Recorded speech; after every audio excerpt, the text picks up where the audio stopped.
طبعا كلام اليوم كله خطير، لأن هذه تأتي لبنقاطع لجماعة القحطاني، لذاك فلاح برهان، أيضا للنواصب والخوارج، سيأخذون الكلام ويقطع، يقولون يدعو لابن تيمية، يدعو للوهابية. لا بأس إن شاء الله، الله موجود. المهم نحن ننصر الحق، لا نلتفت لما سيحكى وما يقال وما سينتج عن هذا.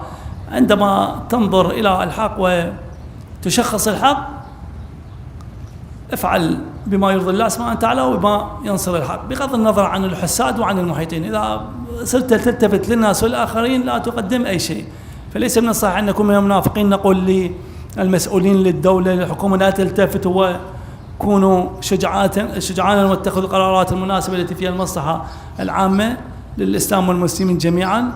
أيضا نحن علينا أن نلتزم بهذا، لا نلتفت تقول نؤجل هذه القضية، لا نحكي في هذه القضية، أعداء كثر، تعدد الأعداء، لو أجلنا هذه نلتفت لهذا أو ذاك. ليس بهذا. نحن عندما وجدنا هنا تفضل علينا الله سبحانه وتعالى أن نكون في هذا المكان قبل أكثر من عام، قامت القائمة وحشدت الجيوش هنا، وأردنا أن نقلع من هذا المكان، حتى كل من موجود في هذه المنطقة كان ينتظر وكان يقال له وكان يؤمن ويؤمل بأنه خلال شهر شهرين ستكسح هذه القضية وتقلع من أساسها.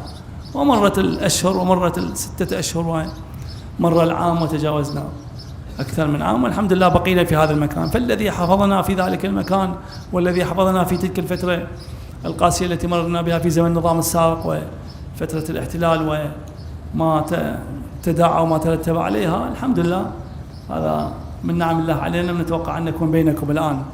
فما شاء الله لا ما شاء الناس، ما شاء الله وإن كره الناس.